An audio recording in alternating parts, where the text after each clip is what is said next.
ஆரோனை போல தேவனால் அழைக்கப்பட்டால் ஒழிய ஒருவனும் இந்த கனமான ஊழியத்திற்கு தானாய் ஏற்படுகிறதில்லை என்ற வசனத்திற்கேற்ப 1976 பகுதி நேர ஊழியத்தை துவங்கி 1984 முழு நேர ஊழிய அழைப்பை பெற்று தனது ஊழியத்திற்கு நித்திய மகிழ்ச்சி என்ற பெயர் சூட்டி கோவை மாவட்டம் பொள்ளாச்சியை தலைமையிடமாக கொண்டு தனது உன்னத பணியை துவங்கினார்.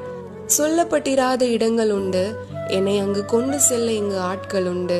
அழைப்பு பெற்றோர் யாரும் புறப்படுவீர், இது ஆண்டவர் கட்டளை கீழ்ப்படுவீர் என்பதன்படி மிஷனரி தரிசனம் பெற்று இயேசுவை பற்றி அறியப்படாத மாநிலங்களுக்கு சுவிசேஷம் அறிவிக்கப்பட வேண்டும் என்று மிகுந்த பாரத்தோடு மத்திய பிரதேசம், மகாராஷ்டிரா, கர்நாடகா, நேபாளம், பீகார், ஒரிசா, சத்தீஸ்கர், ஆந்திர பிரதேசம், ராஜஸ்தான், ஜார்க்கண்ட், அசாம், குஜராத், உத்தரப்பிரதேசம் ஆகிய 13 மாநிலங்களில் 133 முழுநேர ஊழியர்கள் மூலம் நற்செய்தி அறிவிக்கப்பட்டு வருகிறது.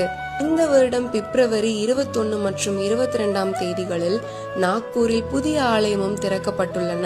3 மாதங்களுக்கு ஒருமுறை வட இந்தியாவில் ஆத்தும ஆதாய படை முயற்சி கூட்டங்கள், பொள்ளாச்சியில் மே மாதம் 15 நாட்கள் பேரின்ப பெருவிழா, பொங்கல் விடுமுறை நாட்களில் அக்கினி அபிஷேக முகாம், பூஜை விடுமுறை நாட்களில் 3 நாட்கள் ஜெப முகாம், அரசு விடுமுறை நாட்களில் கட்டவிழ்க்கு முகாமும் நடத்தி வருகின்றோம்.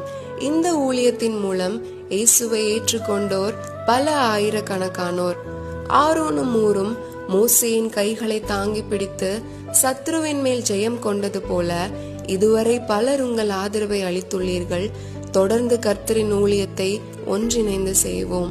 உன்னதமான தெய்வ அழைப்பை பெற்று அரியணையில் வீற்றிருக்கும் தேவனுக்கென்று அயராது உழைத்து நித்திய மகிழ்ச்சி என்ற நீரூற்றை கண்டெடுத்து இந்திய தேசமெங்கும் பாயவிட்டு நெஞ்சை நிமிர்த்தி வீரமாய் சேனையின் கர்த்தர் வழி நடந்த உத்தம ஊழியர் அடிச்சுவடை விட்டுவிட்டு நித்தியமாக ஆண்டவரோடு இணைந்து விட்டார்.